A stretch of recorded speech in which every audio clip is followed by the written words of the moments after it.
They came from far away to search for a new beginning and a better life in the city. Anong napala nila? Let's watch.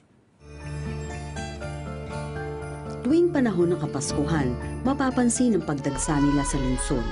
Marurumi, mababaho, mangmang, mahilig manghingi.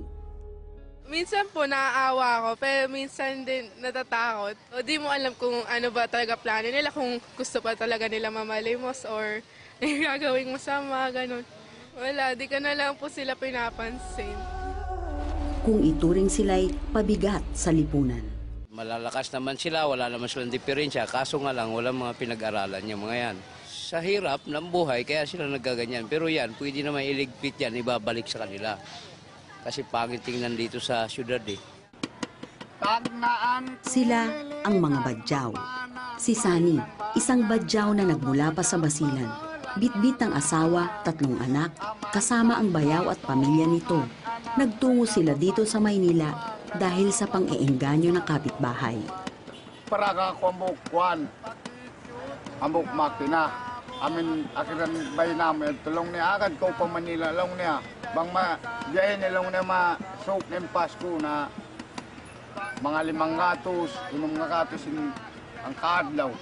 Ngunit, taliwas sa sabi ng kapitbahay, malayo sa 500 piso ang kinikita ni Sani sa araw-araw na panglilimos. 150. Kung hindi makabot, 100. Paano kaya binubuhay ni Sani sa 150 kada araw ang kanyang pamilya? Kung isang araw, isa lang kumakain. Kung makakain lang kami, binigayan lang kami sa restaurant, kahit sinong dumadaan, mangingi lang kami pagkain. Dahil dito ay nagsisisi si Sani sa pagpunta sa Maynila. Hindi na kami babalik nandito. Kung karanasan namin, kung yung mga anak kong matutulog sa gitna ng kalsada, makaawa-awa naman. Kasi sila nalamukan, kasi yung nilulanan lang. Doon lang sa probinsya namin, kahit lang maliit ang bahay namin. Kasi lang kami lang mag-ina mag-anak. Sa 2 buwang pananatili ni Sani at ng kanyang pamilya dito sa Maynila, ay kailangan nilang makipagpatintero sa mga naglalakihang truck para lang makarating sa kanilang tinutuluyan. Ang bangketang ito na malapit sa pier. Kapag umuulan at kung medyo malaki naman ang napaglimusan, ay pwede namang i-check-in ni Sani ang kanyang pamilya sa isang kwarto. Ito ang nagsisilbing hotel ng mga badyaw sa lugar na yon. 10 piso isang gabi sa bawat tao ang bayad sa hotel. Kay Sani at sa marami pang badyaw sa ating bansa, may puwang pa ba ang pangarap sa mga tulad nila? Basta kami makakain ng araw-araw, salamat sa Ginoo kung mahaba ang buhay. Yan, walang ibang pag-isip namin mayaman. Sa katulad namin, walang mayaman. Mahirap lang. Ang niisip namin lang pagkain.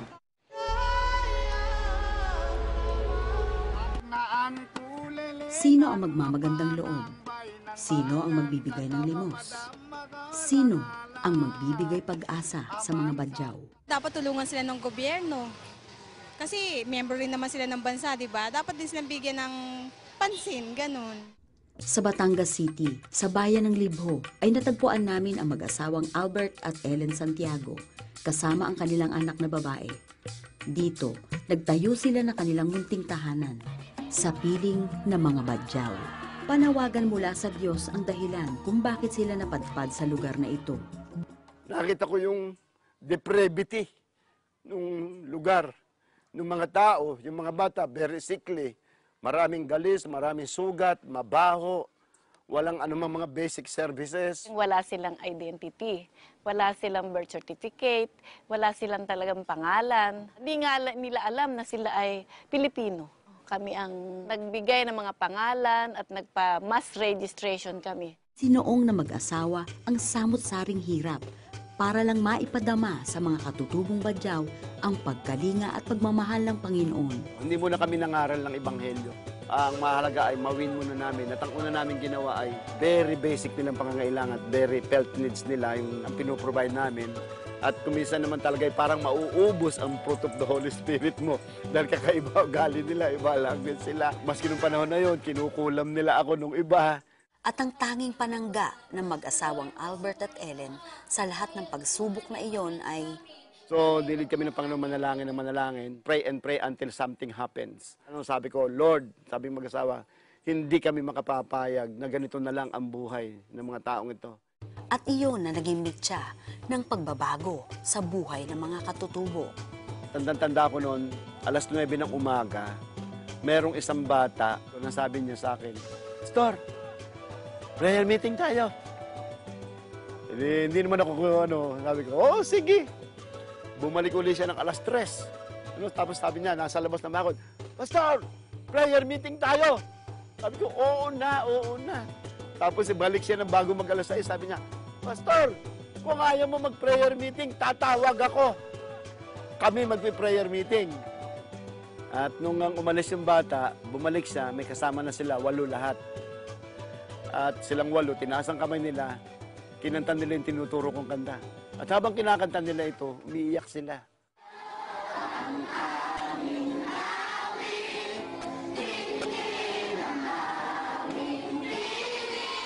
Ang prayer meeting na iyon na sinimulan ng ilang bata ay tila apoy na kumalat sa kanilang lugar. Hanggang sa halos lahat na ng mga bata, kasama ang kanilang magulang ay kumilala kay Isa Almasi o Hesukristong tagapagligtas. Sa wakas, nagkaroon ng katuparan ang pangarap ng mag-asawang Albert at Ellen. Ilan po yung nag-aaral? Nasa 49. Pinupuri ko ang Panginoon na nakikilala ko si Kristo, marami nangyari. Gumaling aking sakit, magkaroon ng kapayapaan. So, gumanda na rin ang aming buhay dahil magkaroon ako ng anak na 4. Pang-5 na sa dodo. O puro nag-aaral sila. Ang dalawa kong anak, grade 2 at grade 1. Gusto ko sila maging pastor, missionary. Yun una ang pangarap ko. At saka isa pa, patuloy na lumalaki, may takot sa Panginoon. At noong December 24, 2004, isinilang ang Born-Again Badjao Church sa Libho, Batangas. Iyon din ang kauna-unahan nilang pagdiriwang ng Hari Raya o Pasko sa mga Badjao. At makalipas ang 9 na taon, ang isa sa mga batang nagpasimuno ng prayer meeting sa kanilang lugar ay ganap ng dalaga at nag-aaral sa kolehiyo. Nag-aaral po ako ngayon sa Batangas State University. Ang course ko po ay Bachelor of Science in Elementary Education. Sabi po, ako daw po yung unang Badjao na makakatapos sa kolehiyo. Pangarap po na makatapos ako ng pag-aaral na isang araw maging isa akong professional na guro. At pangarap ko din na yung mga bata dito na sumunod sa aking yapak na ginagawa ngayon. Hindi po lahat ng sinasabi niyong Badjao na sinasabi niyong sakit ng ulo ng lipunan. Hindi po totoo yun kasi kahit sa amin, napakasakit po na malaman namin, marinig namin na sinasabi niyo yun sa amin. Makita niyo dito sa lugar namin, dito sa Libho, sa Badjao community na may pagbabago po. At hanggat hindi po nakakakilala sa Panginoon, hindi po maliligtas ang isang Badjao. Kung kayang baguhin ni Isa Almasi ang buhay ng mga Badjao sa Libho, Batangas, ay kaya rin niyang baguhin ang buhay ni Sani, ng kanyang pamilya, at lahat ng Badjao sa Pilipinas.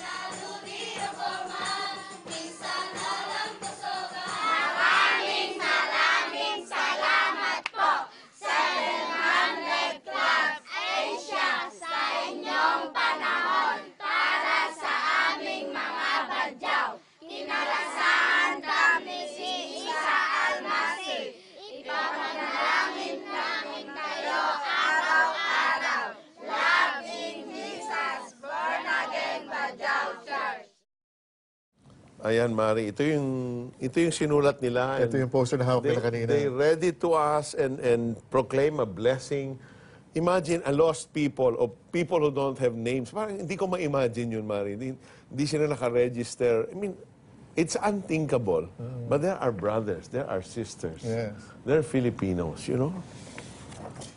They belong to our nation. Kaya po mahalaga na sumuporta tayo sa mga katulad ni Pastor at Pastora, no? Because if we don't help them, if we don't support them through our giving, then what will sustain them while they're doing this important work? And nakakatuwa rin, Peter, malaman na yung magiging unang college graduate na Arlene. Badjao, si Oo. Arlene, she was that little girl that kept saying, yung makulit. Pastor, prayer meeting na tayo. Siya po yun. Siya po Makulit yun. kasi oo. siya. Can you imagine, what she will be like when she receives her proper education? Meron na siyang credentials, pwede siya magturo. What an impact she will have on the whole Badjaos, di ba? And then, meron na silang example. If she can do it, so can we. Yes, and naalala ko yung tinuro mo sa atin dati, Peter, na tinuro din ni Pastor Chuck dati na you bring them the gospel and they prosper. Yes. They cannot help but prosper because the gospel has come into their lives. Tama yun. Jesus came to earth to give us a precious gift, a new beginning and a new life.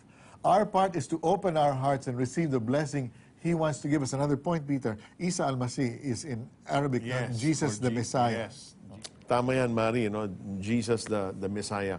And we'd like to pray right now for Sunny and his family and for all the Badjaos. All, you're our brothers and sisters, that the Lord will just invade your lives with His love and then lift you out of that poverty in Metro Manila and even in the provinces, wherever you are. We want to pray for you. Jesus is our hope.